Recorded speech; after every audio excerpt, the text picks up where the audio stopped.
In this video, we will be looking at syllabus dot point 1.2.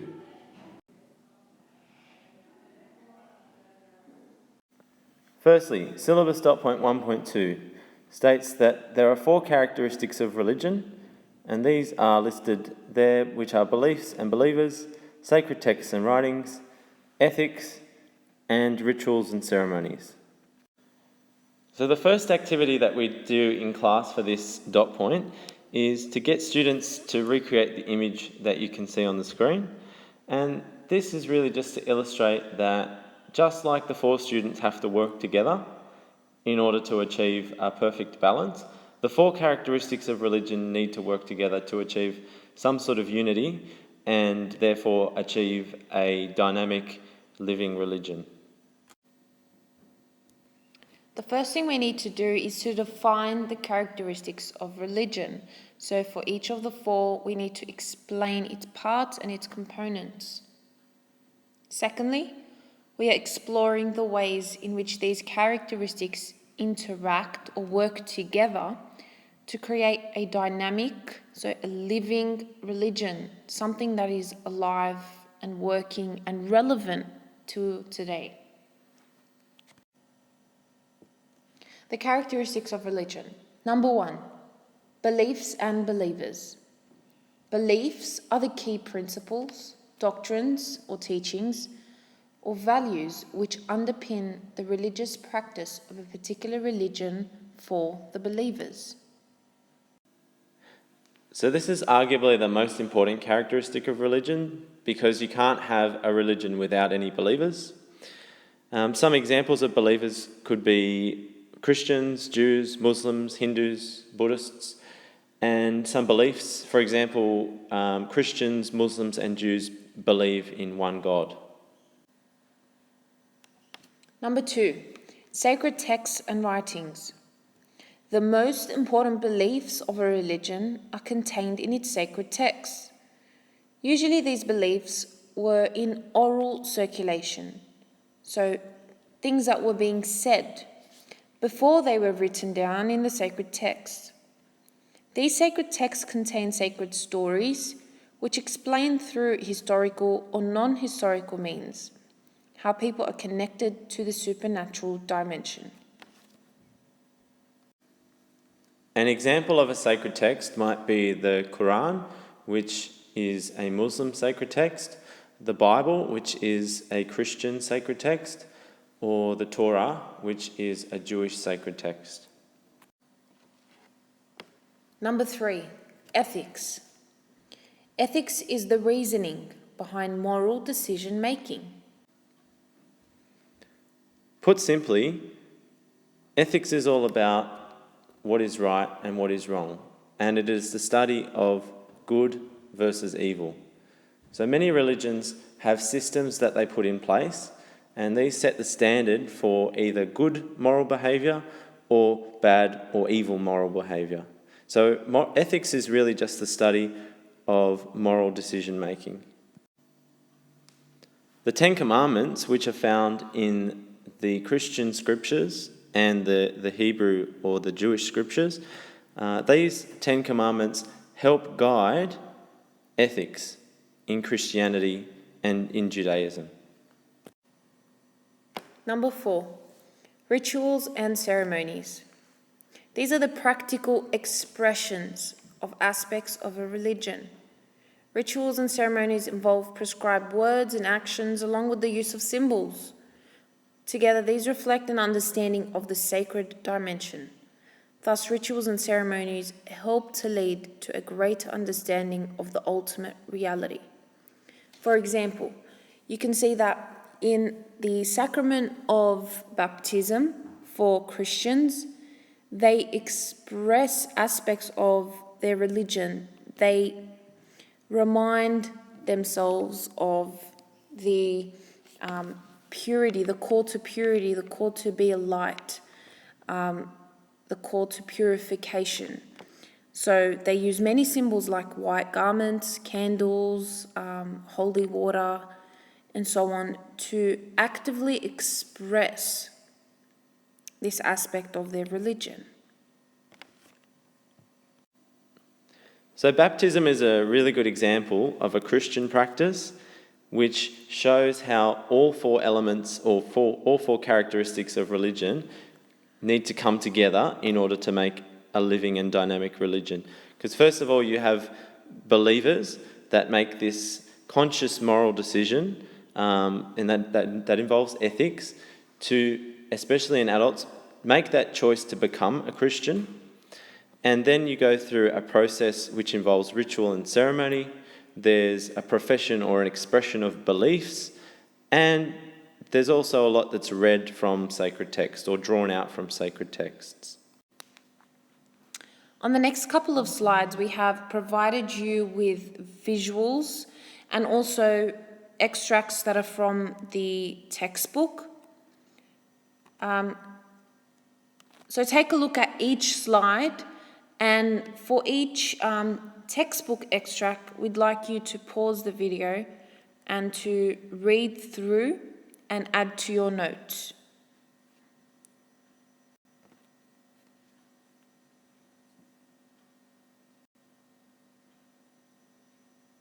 This is an extension question for those that want to have an attempt at this question. It is not required, but it is highly recommended. These are good examples that you could later use in your writing.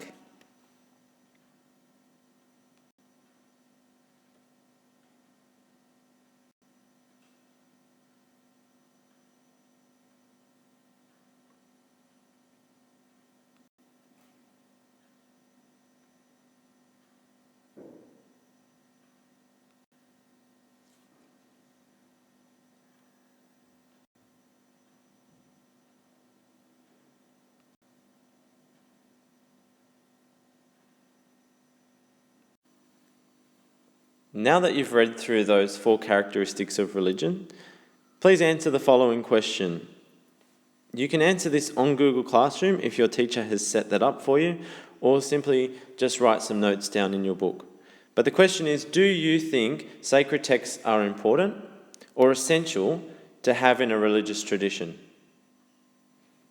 And really think about why you think this is the case.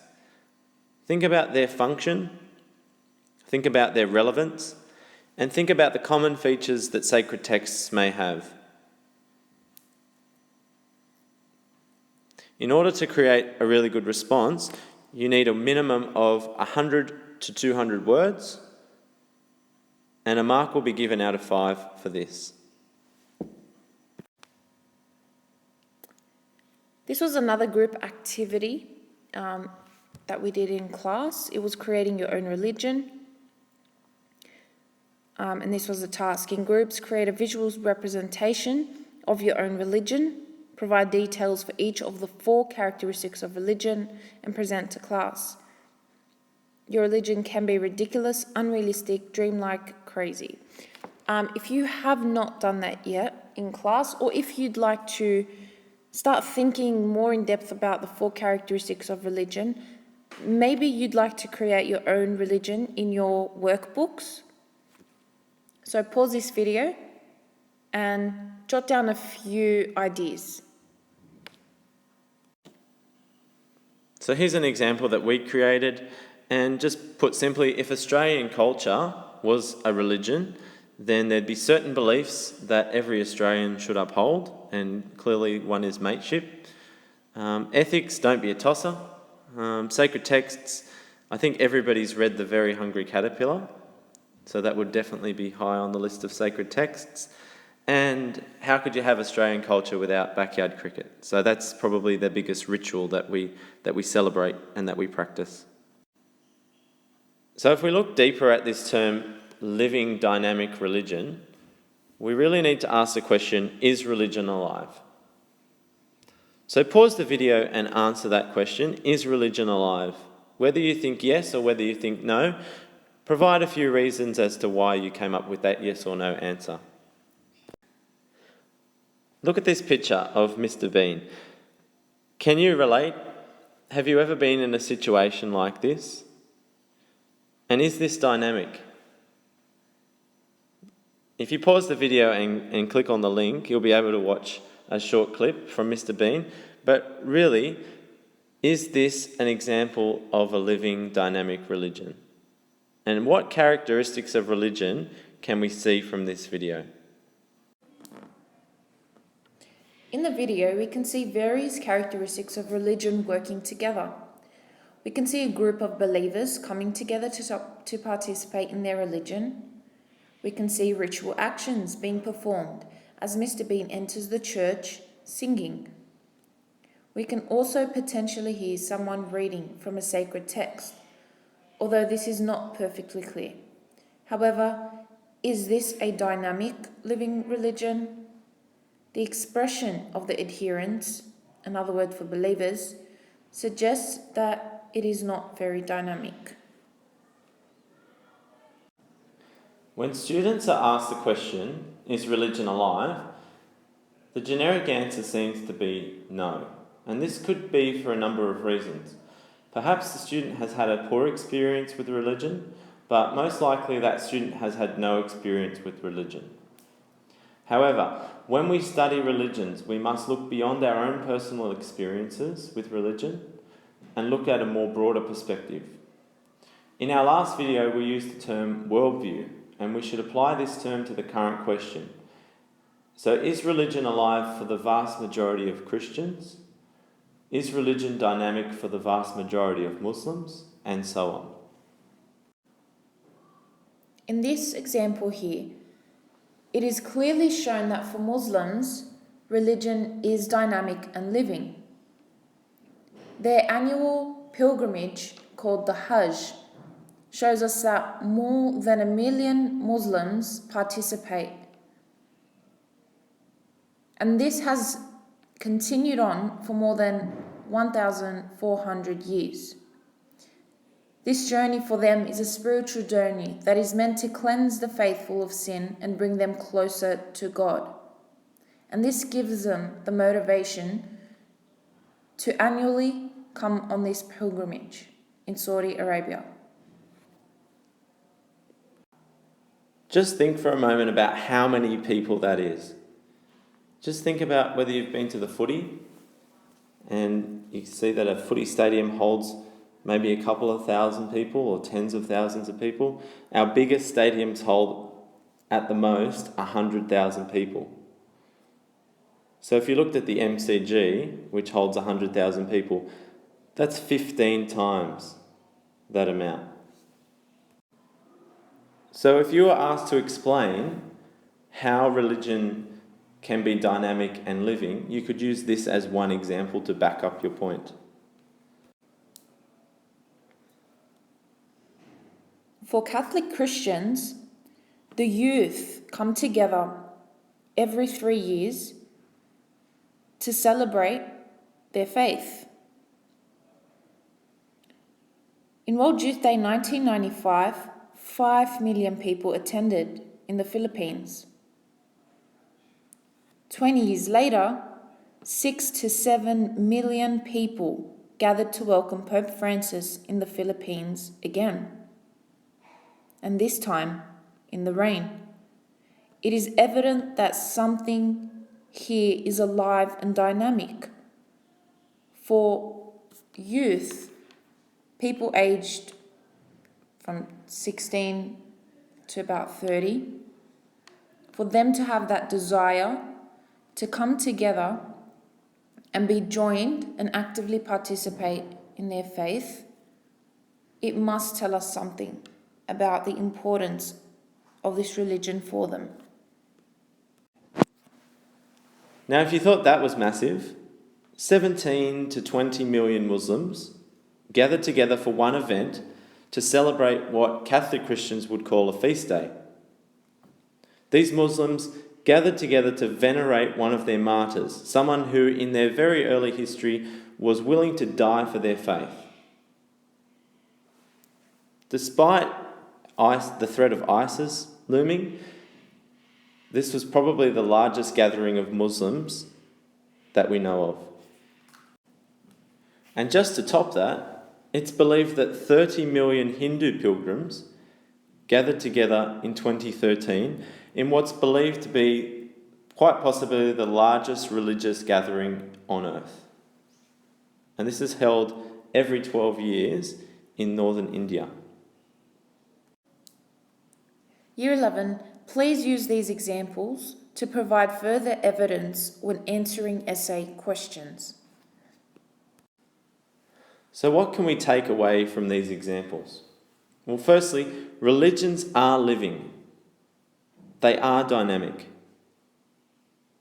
And how are they living and dynamic? Well, they're living and dynamic through the characteristics. So through the beliefs and the believers, through the sacred texts and rituals, and through ethics. Without these four things coming together, it wouldn't be as dynamic or as living. So it's really important to talk about as many different characteristics as possible when answering essay questions. Now we want you to pause the video here, have a quick read through the information that's there for you, and define those three terms: dynamic, rituals, and doctrines.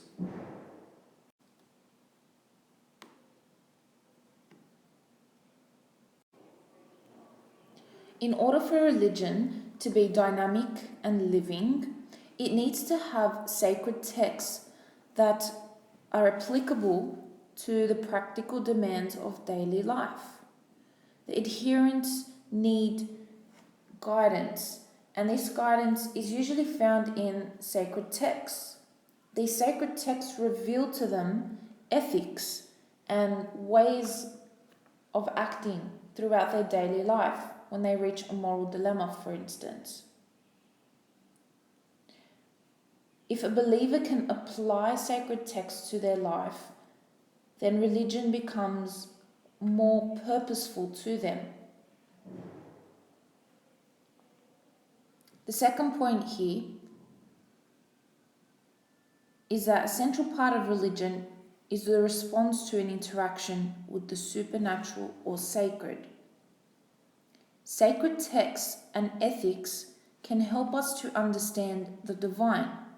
Once we understand the divine, we are able to worship, to teach about, and to start praying and being in communication with the divine.